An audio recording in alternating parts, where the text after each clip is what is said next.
My name is Lorraine Whitaker. I'm 76 years old, a retired schoolteacher, and I live in a quiet town just outside Montgomery, Alabama. I spent over 40 years teaching literature to teenagers who thought Romeo and Juliet was just another old love story. I've seen life. I've buried 2 sisters. I've raised 3 children. I've learned to live alone. But nothing prepared me for what I saw in my own kitchen that night. I had been away for 3 days. A women's leadership conference in Charleston. An event I never imagined I'd attend at my age, but my pastor's wife had insisted. "Miss Lorraine," she'd said, "your story matters. Women need to hear your voice." So I packed up my little suitcase, put on my Sunday shoes, and let myself believe that maybe I still had something to give this world. Before I left, I did what I always do. I made sure the house was in order. My husband Roy, a once dashing man now bent with age and silence, had promised to behave. We'd been married 52 years. We shared a bed. We shared a home. But we hadn't shared a real conversation in over a decade. Then there was Rosa, my housemaid. A quiet, sweet girl from New Mexico, barely 25, who cleaned and helped with the laundry. She had a calm spirit, like sunlight coming through a window on a cold day. She never raised her voice, never came late, never left a dish unwashed. I trusted her in my home. The flight back was delayed. Storm, I think.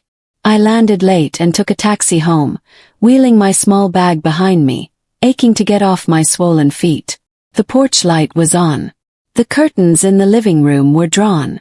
Everything looked peaceful from the outside. I unlocked the door and stepped in. The house was too quiet. No TV. No murmuring. Just silence. I could smell something, cinnamon and something else. Sweat? That's when I heard it. Faint whimper. Soft no. Froze. The sound came from the kitchen. I walked slowly, my heart thudding. The closer I got, the clearer the voices became. And then I saw. There against the counter was Rosa. And Roy. His hands were on her. Her eyes were red. Her blouse was torn. She looked at me, terrified, as if I were a ghost. Roy didn't notice me at first. His hand was around her wrist. She was trying to pull away. And I couldn't breathe. My legs gave way. I dropped my purse. My head hit the floor. And everything went black. Before we go any further, let me welcome you properly. If you're watching this right now, I want to thank you from the bottom of my heart for joining me. This story you're about to hear isn't just mine. It's for every woman who's ever been silenced, ignored, or betrayed by the very people she trusted most. Make sure to like this video, subscribe to the channel, and don't forget to turn on your notifications so you never miss another emotional story like this one. Also, I'd love to know, where are you watching from? Drop it in the comments. Let's see how many strong souls are out there across this country standing together. Now, what happened after I fainted on that cold kitchen floor? Well, let's just say that was only the beginning. I woke up to the smell of ammonia and the sharp sting of a cold rag on my forehead. My head pounded, my mouth was dry, and for a few seconds I had no idea where I was. Then the memory hit me like a truck. The kitchen. Rosa. Roy. His hands. Her face. I gasped and sat up too fast. "Easy, Miss Lorraine," came a shaky voice. "Please don't move too quick." It was Rosa. She was kneeling beside me on the kitchen floor, holding a towel to my head. Her eyes were swollen but dry now. Her hands trembled. She wouldn't look at me for more than a second at a time. I looked around. Roy was gone. "Where is he?" I asked, my voice low and sharp like a snapped twig. "He left," she whispered. "Ran out the back door after you fainted." He didn't say a word. I sat there in silence, staring at the tile beneath me, the same tile I'd scrubbed clean 100 times before. The house was still quiet, but now it felt hollow, like something sacred had been ripped away. I reached for Rosa's hand. "Are you okay, baby?" She hesitated. Then she nodded barely. But I could see the truth. She wasn't okay. And neither was I. I struggled to stand. Every bone in my body ached. I braced myself against the counter. My mind raced. Do I call the police? Do I call my daughter? My pastor? Do I scream? Do I pretend it didn't happen? But one thing I knew, I was not going to let this be buried. Not this.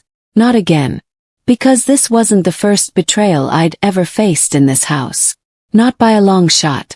40 years ago, Roy Whittaker had been the kind of man who made women giggle behind him books at church. Tall, charming, always had a toothpick between his lips and a joke in his back pocket. We got married young. I thought I was the lucky one. I didn't know what loneliness really was until about 10 years into the marriage, when he stopped talking to me unless I asked what he wanted for dinner. He cheated back then too, once that I knew of. A secretary from his job at the county clerk's office. I found out by accident when I saw a note in his jacket pocket, written in lavender ink. "You're better than your wife." I had 3 kids at the time. No job. No savings. No place to run to. Just stayed. Now, decades later, he was a retired man with a short temper and long silences, barely looked me in the eye anymore. And I had learned to live with that. But this was different. This was violence. Against a girl who worked for us. In my house. While I was away trying to find purpose in my golden years. He was here. Taking advantage of someone I considered family. I sat Rosa down at the dining table and made her a warm cup of tea. I didn't know what else to do. I couldn't fix what had already happened, but I could let her know she wasn't alone. "You're not staying here tonight," I said. "You'll sleep at my friend Mavis's place across town. I'll take you myself." Rosa shook her head. "I don't want trouble." "You're not the one who made trouble," I said, steady now. "He is." Her lip quivered, but she nodded. That night, after I dropped Rosa off safely, I sat in the parking lot of a 24-hour diner, gripping the steering wheel until my hands cramped. My phone rang once. Boy. I didn't answer. I stared into the darkness and thought about all the times I'd chosen peace over confrontation. About all the quiet sufferings, the whispered prayers, the swallowed screams. Not this time. This time I was going to fight. But I wasn't going to fight like him. I was going to do it my way. Quiet. Thoughtful. Permanent. Because when a woman my age stands up, she doesn't need to yell. She just needs to be heard. Sunday morning came too fast. Normally, I would have worn my blue hat and sat in the third pew from the front, next to my friend Hattie. I would have smiled politely during announcements and clapped softly during choir. I would have prayed for other people's problems and said I was doing just fine. But that Sunday I didn't go inside the church. Parked out back and waited. Not for God. Not for forgiveness. For Mavis. She was the only person I could trust with this. Mavis Adkins had been my best friend since we were 10. We used to ride bicycles barefoot through cotton fields and skip school to eat biscuits at her grandma's. We'd grown old together, survived widowhood, heartbreak, and a few medical scares. If anyone could handle the truth, it was her. I spotted her coming out the side entrance after Sunday school, wearing that same floral dress she always wore when she didn't feel like ironing. I stepped out of the car. "Lorraine," she said, surprised. "You didn't come in." I looked around. No one was nearby. "Get in, please. I need to talk." Her eyes narrowed. She knew that tone. It was the one I used the day I told her my son was addicted to pills. The day I told her Roy hit me once. Just once. Back in '87. She climbed in the passenger seat. "You're scaring me," she said gently. I stared at the steering wheel. My voice cracked. I came home from that conference. And I found Roy. In the kitchen with Rosa. Mavis's lips parted, but she didn't speak. "He was hurting her," I whispered. His hands were all over her. Fainted. Woke up on the floor. Mavis covered her mouth. "Dear Lord." I kept going because if I didn't say it out loud, it would start rotting inside me. She was crying. Her shirt was torn. "He ran off after I passed out. He hasn't come back. He's not answering." Silence. Then Mavis asked the question I hadn't dared face. "Are you going to report him?" I shook my head slowly. "Not yet. I need a plan. I need to protect Rosa. I need time." Mavis sat back, crossing her arms. Well, you've got time. You've got me. And if you want to burn it all down, I'll bring the match. I looked at her, startled. But she meant it. Her eyes were full of fire. Righteous fire. First things first, I said. I want to know where he went. I want to know who he's talking to. I want to know if this is the first time. Mavis nodded. Then you need someone who can dig. I've got someone, I said. Remember my granddaughter's boyfriend? Travis. He smirked. That awkward white boy with the computers. He works in IT security now. He owes me a favor. We both paused. The sun was high now, pouring heat through the windshield. I don't want to hurt him, I said softly. But I can't let this go. Mavis reached over and gripped my hand. He hurt you, Lorraine. And he hurt that girl. There's no going back now. Only forward. As she got out of the car and walked away, I watched her fade into the Sunday crowd, and for the first time in a long while, I didn't feel old. I didn't feel forgotten. Felt alive. 'Cause now I had a mission. And no one underestimates an old woman on a mission. I hadn't seen Travis since Christmas dinner, when he brought his own vegan lasagna and ate it like it was the best thing ever made. He was my granddaughter Kaylee's boyfriend. Skinny as a twig, awkward as a newborn colt, but smart in ways that made the rest of us feel like we were living in the Stone Age. I called him that afternoon. Hey, Miss Lorraine, he said, surprised. Everything okay? No, sweetheart. Not really. I need your help. It's serious. He drove down that same evening in his dented old Prius, carrying 2 laptops, a portable hard drive, and a brown paper bag filled with something that smelled like burnt lentils. We sat in my sunroom. I made sweet tea. He drank oat milk. I told him everything, carefully. I didn't give him every detail, but enough to make his smile disappear. So, you want to track Roy, he asked. I want to know where he's been, who he's been calling, and if this has happened before. Can you do that? Travis tapped a few keys, his brows knitting. If he's been using the home Wi-Fi, maybe. His phone might have left a trail. And if he emailed anyone or logged into any accounts on your laptop or iPad, I might find something. Start with the email, I said. He uses my old desktop in the study. He never learned how to set up his own.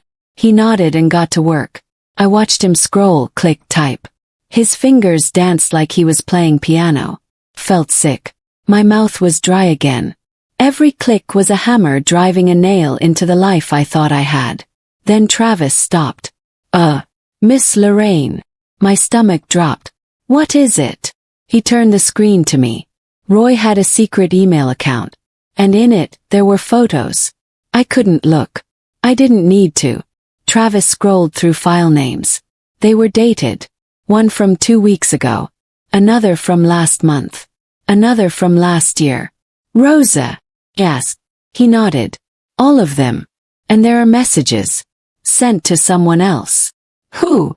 Someone named E. Sanders. I don't know the real name yet. But it's not just one message. He's been sharing things. Talking about enjoying the help. Talking like Rosa was. He didn't finish. He didn't have to. I stood up, heart pounding, tears rising hot and fast.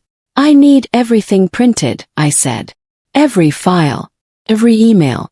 I want it in my hands. He nodded. Are you going to the police? Not yet. I need to talk to Rosa first. This has to be her choice too. Travis hesitated. You could go now. With this, they'd take it seriously. I know, I said, calmer than I felt. But sometimes when men like Roy fall, they drag everyone down with them. I won't let Rosa be another casualty. He sat back and studied me for a long moment. You're really something, Miss Lorraine. No, I said. I'm just tired of pretending I'm not. He smiled a little. If you ever want to learn how to encrypt your emails or hide your search history, I teach classes on Tuesday nights. I almost laughed. Almost. Let's take down a monster first. Then you can teach me how to play spy. That night, I sat by the window with a folder in my lap. Inside were printouts of every dirty secret Roy had hidden from me. I didn't cry. I didn't scream. I just stared out at the street waiting. Because deep down I knew he'd be back. And when he did, I'd be ready. It was Thursday evening. The sky was bruised purple, and a storm was gathering in the trees. I was sitting at my kitchen table, same place it all began, with the folder Travis gave me. My tea had gone cold. My mind was sharp. Then I heard it. The front door. Key turning. Low. Bushes. I didn't move. I wanted to see how he'd walk in, like a man with excuses or a man with guilt. Roy stepped inside wearing the same shirt he'd had on when I last saw him. It was wrinkled. His hair was uncombed. His eyes landed on me like I was a stranger in his own house. "Lorraine," he muttered. I didn't answer. He set his bag down by the wall and leaned on the entry table like he needed the support. I didn't mean for that to happen. That was the first thing he said. Not "I'm sorry." Not "How are you?" Not "I was wrong." Just, "I didn't mean for that to happen." I stood up slowly, my hands resting on the chair. "You didn't mean to assault a girl in our kitchen." He flinched. That word stung him. Assault. She misunderstood. I slammed the folder on the table. "No," I said. "You misunderstood. You thought I'd be too old, too tired, too loyal to fight back. You thought because I've kept your secrets before, I'd do it again." His eyes darted to the folder. "What's that?" "Everything," I said calmly. "Your emails, photos, the messages to that man, Sanders, or whoever he is. You documented your own sickness like you wanted to be caught." Roy's mouth tightened. "I was lonely," he said. "You've been distant for years." I laughed bitterly. "Don't you dare lay this at my feet.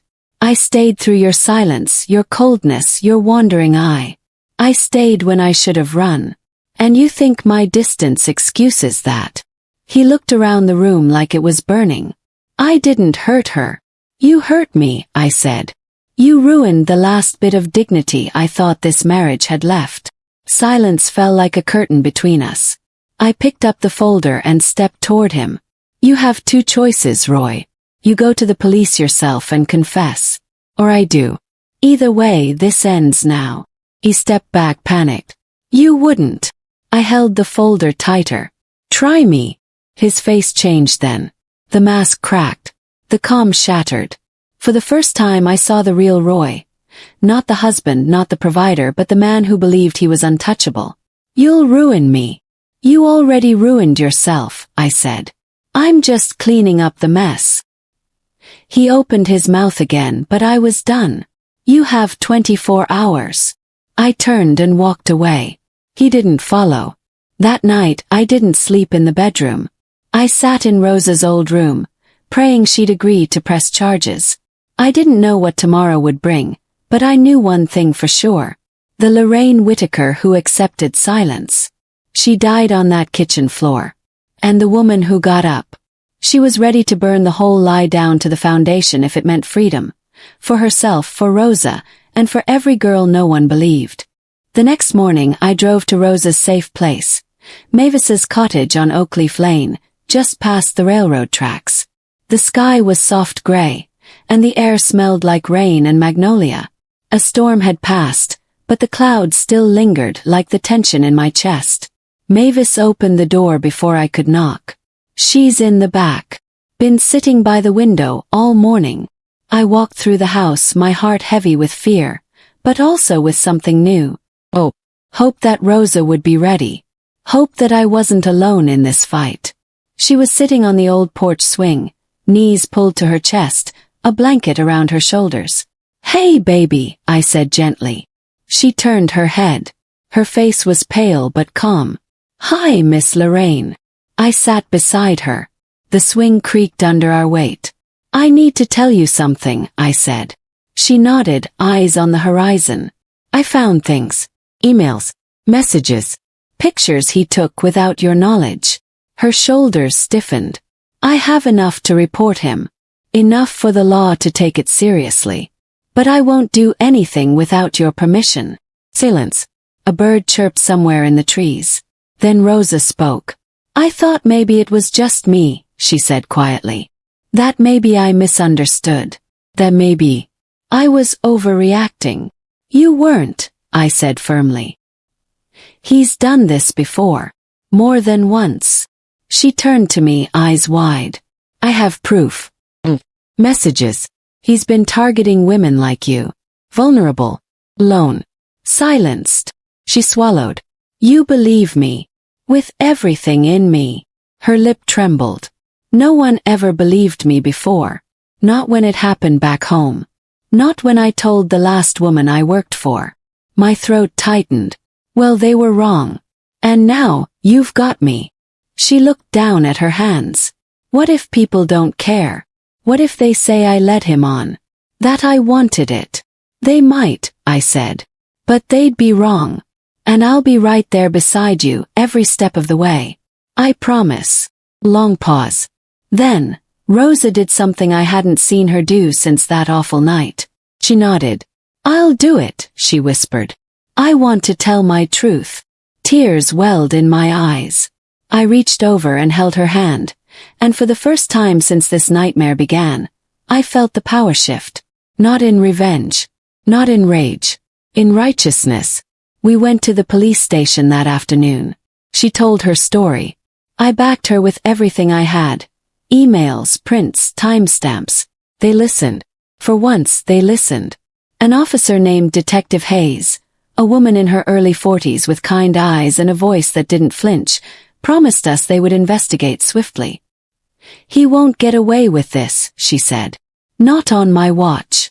That night, back at home, I found Roy packing a suitcase. He didn't speak. I didn't either. He looked at me once. No hate, no begging. Just a look of a man who knew the walls were closing in. He walked out the front door without a word. And for the first time in 52 years, I didn't feel abandoned. Felt free. A week passed. Then two. The house was quieter than ever. No Rosa's soft footsteps in the morning. No Roy's humming in the garage. Just me, my thoughts, and the tick of the old kitchen clock. People in town began to whisper. It started with Mavis overhearing something at the grocery store. Did you hear Lorraine's husband got arrested? Rosa. That housemaid girl. I knew something was off. By the time I showed up to church again, every head turned when I walked through the door. Some nodded politely. Others avoided my eyes. Hattie, bless her heart, pulled me into the pew like nothing had happened. But it had. Rosa's case was under active investigation. The detectives confirmed at least 2 other women had worked for Roy in the past. Both had left suddenly. One moved out of state. The other changed her name. When the news hit local TV, it was a short segment, buried between weather updates and city council debates. Local man under investigation for multiple allegations of harassment and assault involving domestic workers. They didn't name Roy at first. But everybody knew. And suddenly, the silence I'd lived with for 50 years was being cracked wide open. Rosa came over one evening. She had a look in her eyes that scared me. I don't want to do this anymore, she said, pacing the living room. They're asking questions like I'm the criminal. They said I should have screamed louder. That I should have fought back. I stood slowly. Sit down, baby. I didn't. I knew this would happen, she said. He's a respected man. I'm just the maid. Nobody believes girls like me. I stepped toward her. I believe you. And it's not just your story anymore. It's all of ours. Every woman who was ever touched, silenced, ignored. You don't owe anyone a perfect version of pain to be worthy of justice. Tears welled in her eyes. What if I lose? I reached into the drawer and pulled out the photo of my 23-year-old self on my wedding day. I've lost before, I said. But I never fought like this. You're already braver than I ever was. She finally sat, crumpling into my arms. I'm scared. I know, I whispered. That's how you know you're doing something that matters. 2 days later, the detective called. Charges are being filed, she said. There's enough. We're moving forward. I hung up and sat in silence. The justice system isn't perfect. I know that. I've seen good men go to prison for nothing, and bad ones walk free with a handshake. But this time, at least something was happening. And for Rosa, that meant the world. The day Roy was officially booked, he stood in the courtroom in a tan suit that looked too big for him. His hands were shaking. I was in the back, with Mavis holding my hand like she did when we were girls hiding from our parents after sneaking out at night. He didn't turn to look at me. He didn't need to. 'Cause he knew. The woman he thought would never fight back. She was the reason he was standing there. Not with hate. Not with vengeance. But with truth. And that kind of truth doesn't whisper. It roars. A week after Roy's arraignment, I got a letter in the mail. No return address. Just my name in tight, slanted handwriting I hadn't seen in years. Inside was a single sheet of paper. I heard what happened. I'm sorry it took me this long to say something. He did it to me too. Jay. I sat at the table, hands trembling. Janine. She worked for us in the late 90s. She was only 18. I remember how she disappeared one day, left without picking up her last paycheck. Roy had told me she got homesick and ran off. But he lied. I read the letter 3 more times, each word cutting deeper. How many had there been? How many girls had passed through our home while I cooked Sunday dinners and folded towels, blind to the predator walking through my halls? That night I couldn't sleep. I sat in the den with my photo albums, flipping through decades of smiles, birthdays, cookouts, grandbabies. I searched the background of every photo, trying to remember the faces of the women who once cleaned my kitchen or ironed my dresses. And I wondered, how many of them carried this pain in silence? The next morning I called Detective Hayes. "We have another," I said, reading Janine's letter aloud. She didn't sign her full name, but I know who it is. Hayes listened, quiet and steady. "We'll try to locate her.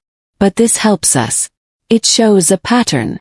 After I hung up, I did something I hadn't done in years. I opened my prayer journal. I hadn't written in it since Roy's first affair, the one I forgave and buried. But now I needed to speak to someone higher than myself. I wrote, "Lord, I let the wrong things slide. I trusted where I should have questioned. But give me strength to see this through. Not for vengeance. For the girls. For me." That afternoon Rosa and I sat on the porch. She was slowly coming back to life. Reading books, helping Mavis in the garden. She still flinched when the wind slammed a door, but she laughed more now. We watched the mail truck roll by. "I got a letter today," I said. "From Janine." Rosa turned to me. She said Roy hurt her too. Rosa was quiet for a long moment. Then she nodded slowly. "I'm glad she said something. Even if it took years. She helped us without knowing it," I said. "Her voice added weight to yours. That matters." Rosa looked out at the trees. "I keep thinking about what comes next. Not just court. I mean life. After all this." I smiled softly. "That's the hardest part. Living again. But it's also the most powerful." She turned to me. "Do you think I'll ever feel normal?" I took her hand. "You won't feel like you used to. But maybe that's not a bad thing. You'll feel stronger. Wiser. More alive. And maybe one day you'll help another girl find her voice too." A soft breeze rolled through. A squirrel ran across the lawn. Somewhere a neighbor's child laughed. Life was still happening. Even after all the wreckage. And I knew right then we weren't just surviving. We were rebuilding. 3 days before the court date, my daughter Lydia showed up unannounced. She came in hot, heels clicking across the porch like a gavel, purse swinging on her arm, and a scowl only daughters can wear when they think their mother's lost her mind. "I need to talk to you," she said, standing in my living room like she owned it. "Hello to you too," I said. She dropped her purse and crossed her arms. "Mom, this thing with Dad, it's getting out of hand. People are talking. The family's embarrassed. The church board is saying they might take his name off the community wall." I leaned against the fireplace. "Good. They should." She blinked, stunned. "You want that?" I want the truth to matter, even if it makes people uncomfortable. Lydia stepped closer. Do you even know what this is doing to your reputation? People think you've gone bitter, that you're airing dirty laundry for revenge. I felt my chest tighten, not from pain, from rage. I spent 52 years protecting him, Lydia. Protecting you. While he lied. While he prayed. While I kept this family's name clean. And you know what it got me? A kitchen floor and a cracked skull. A girl crying in my house. Lydia's eyes began to well.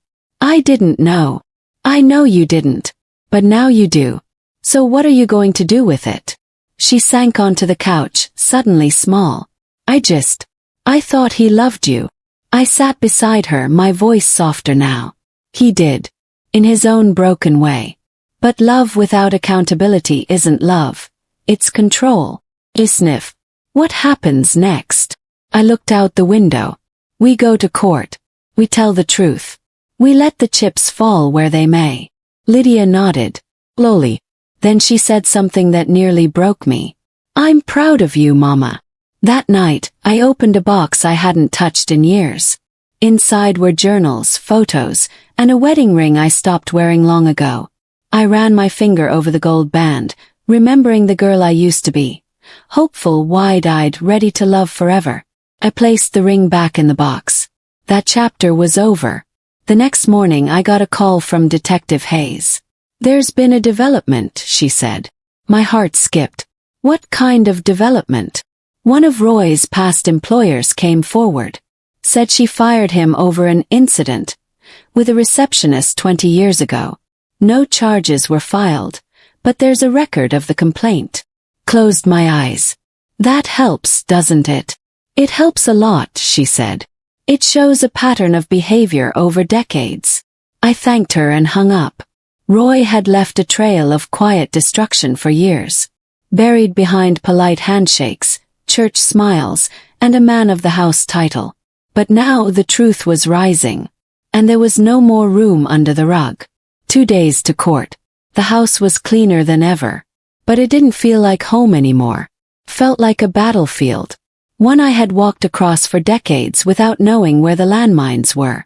But now I saw them all. And I was walking forward. Eyes open, shoulders square, unafraid.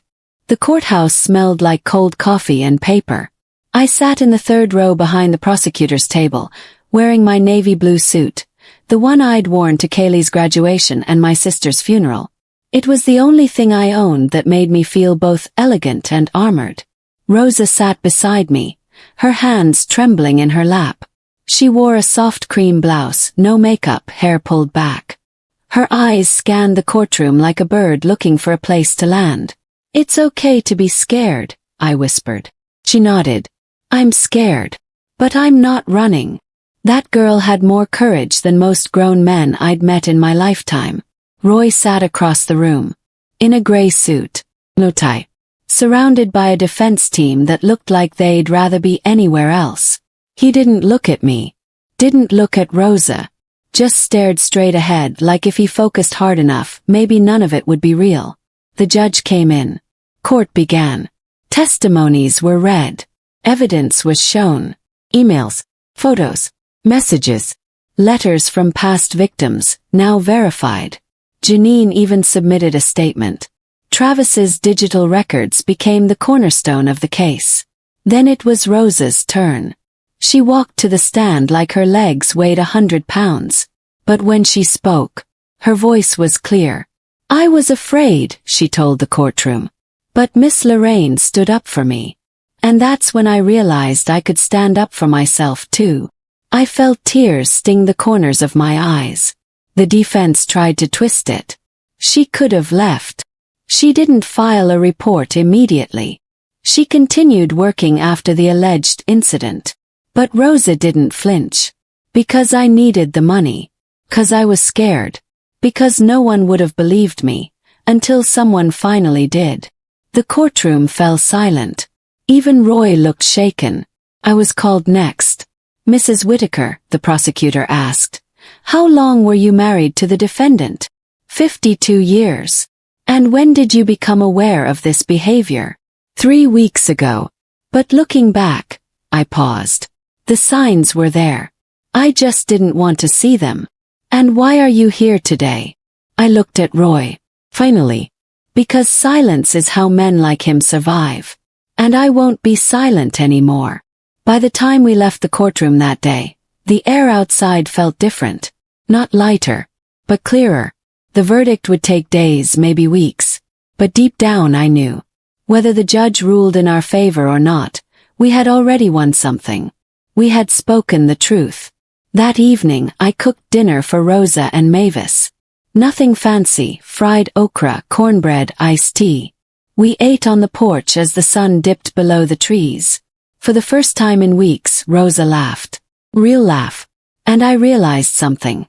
I had spent so many years trying to preserve a house, marriage, name. But what really mattered was the home we were building now. One built on truth, strength, and the kind of love that protects. ChatGPT said. Chapter 11. When Truth Becomes Freedom. 2 weeks later the verdict came in. I was in the backyard, pruning the rose bushes that Roy had never once touched in 52 years of marriage.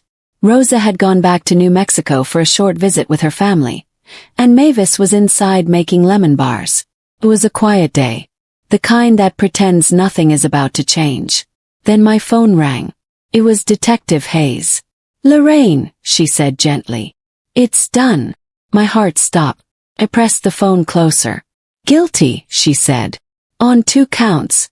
The judge didn't even blink. Bail revoked. Sentencing hearing in 3 weeks. He's not walking free again." I sat down on the porch step, heart pounding. "Thank you," I whispered. "No," she said. "Thank you. You started this. You protected that girl. And because of that we got justice. For her, for the others, and for you." When I hung up I didn't cry. I didn't cheer. Breathe. For the first time in decades, I took a full breath that didn't feel borrowed or careful or laced with shame. I was free. Word spread fast. Some neighbors congratulated me. Quietly. Like justice was something shameful to speak out loud. Others avoided me at the grocery store. But I didn't care. I walked taller. Held my head higher. Even bought myself a new dress. Soft green, floral, like spring after a long storm. Rosa called 2 days later. "How does it feel?" she asked. "Like a door just slammed shut," I said. "And I'm standing on the other side, facing something I've never known before." "What's that?" "Peace." She smiled through the phone. I could hear it in her voice. "I'm coming back," she said. "But not as your maid. I want to go back to school. Be a nurse. Help women like me." I smiled, tears welling up again. "I'll be the first person at your graduation." "You better be." That Sunday, I went to church for the first time since the trial ended. I wore my new dress. Walked in alone. Sat in the same third pew where I'd once pretended everything was perfect. But this time I didn't pretend. I worshipped with open hands. And when the pastor said, "The truth shall set you free," I didn't just say amen. I lived it. That night I sat with Mavis on the porch. Cicadas sang. The stars blinked above like they'd been waiting for me to look up again. "You think it's over now?" Mavis asked. I sipped my tea. "No. But it's beginning." She nodded. "You ever think about moving on? You could start fresh somewhere. Sell the house." I looked at the bricks, the windows, the quiet kitchen behind me. "I did think about that," I said. "But no. This house saw a lot of pain. But it also saw me rise. I'm not giving it up. I'm reclaiming it." She smiled. "That's my girl." And in that moment, with the porch light glowing and my oldest friend by my side, I realized I didn't just survive Roy. I outlived him. And I was just getting started. ChatGPT said. Chapter 11. When Truth Becomes Freedom. 2 weeks later the verdict came in. I was in the backyard, pruning the rose bushes that Roy had never once touched in 52 years of marriage. Rosa had gone back to New Mexico for a short visit with her family, and Mavis was inside making lemon bars. It was a quiet day. The kind that pretends nothing is about to change. Then my phone rang. It was Detective Hayes. "Lorraine," she said gently. "It's done." My heart stopped. I pressed the phone closer. "Guilty," she said. "On 2 counts. The judge didn't even blink. Bail revoked. Sentencing hearing in 3 weeks. He's not walking free again." I sat down on the porch step, heart pounding. "Thank you," I whispered. "No," she said. "Thank you. You started this. You protected that girl. And because of that we got justice. For her, for the others, and for you." When I hung up, I didn't cry. I didn't cheer. Breathe. For the first time in decades, I took a full breath that didn't feel borrowed or careful or laced with shame. I was free. Word spread fast. Some neighbors congratulated me. Quietly. Like justice was something shameful to speak out loud. Others avoided me at the grocery store. But I didn't care. I walked taller. Held my head higher. Even bought myself a new dress. Soft green, floral, like spring after a long storm.